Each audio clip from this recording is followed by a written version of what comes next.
We on? Okay.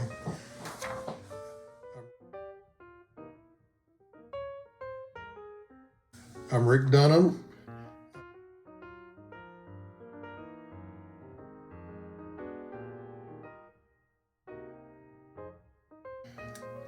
Well, I have been retired for 10 years. I have been ordained for 41 years. I served first in Kerrville in 1979 when I was ordained, and was very happy to settle back into just be a member at All Saints and sit in the congregation.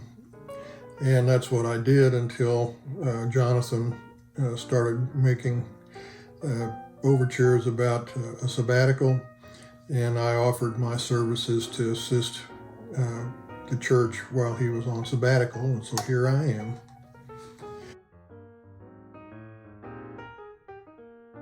I grew up in Corpus Christi, and part of that time my family worshiped at All Saints. I was baptized and confirmed.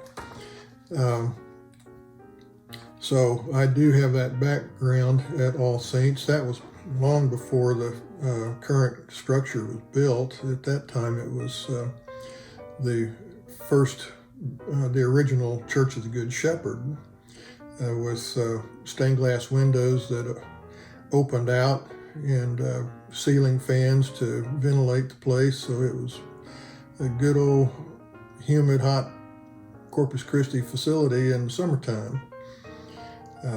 But that's kind of what I remember about All Saints from my early years.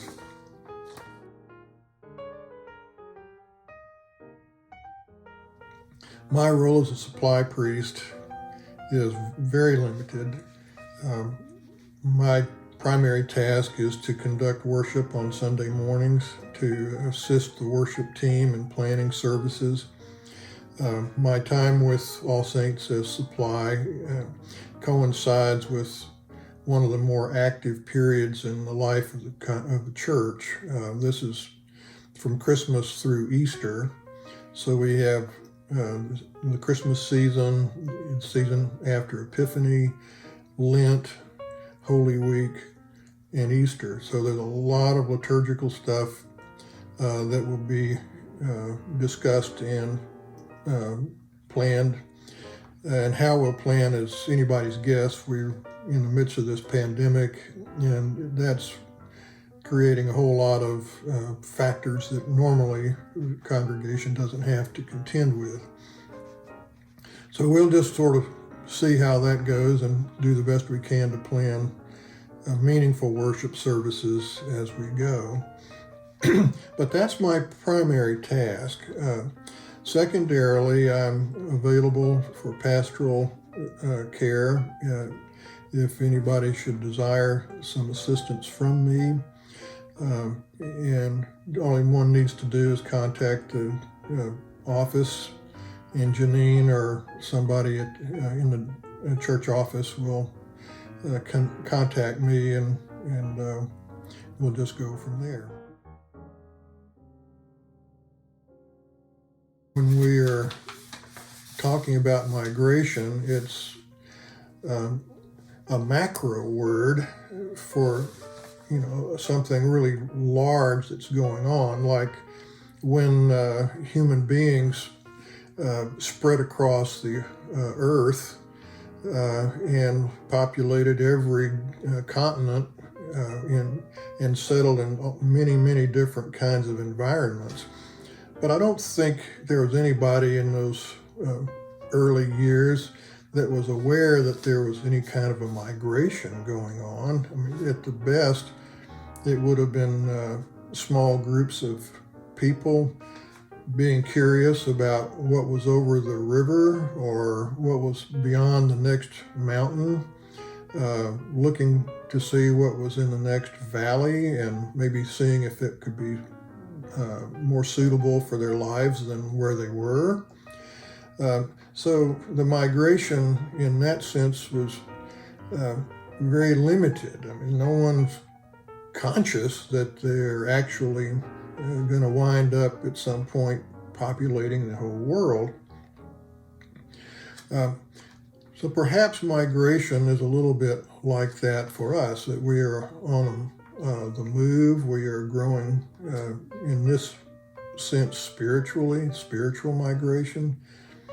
But it isn't like anyway, perhaps all of you, have started out thinking to myself, I'm going to take a spiritual journey. It just unfolds. And then we can maybe look back on it, and at certain points in it have some aha moment that communicates to us that, well, we've somehow had a significant point of movement in our spiritual life, as well as maybe in our physical life. But by and large, it's a matter of getting up and going about our daily lives and not necessarily being aware that we are traveling anywhere as we do that. So with that in mind, the nearest thing that I can think of to advise is just to be surprised by the revelations that come, to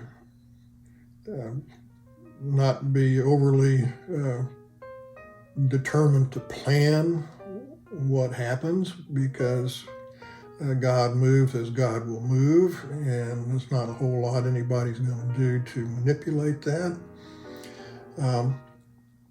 So don't be disappointed. Just be open and see what transpires.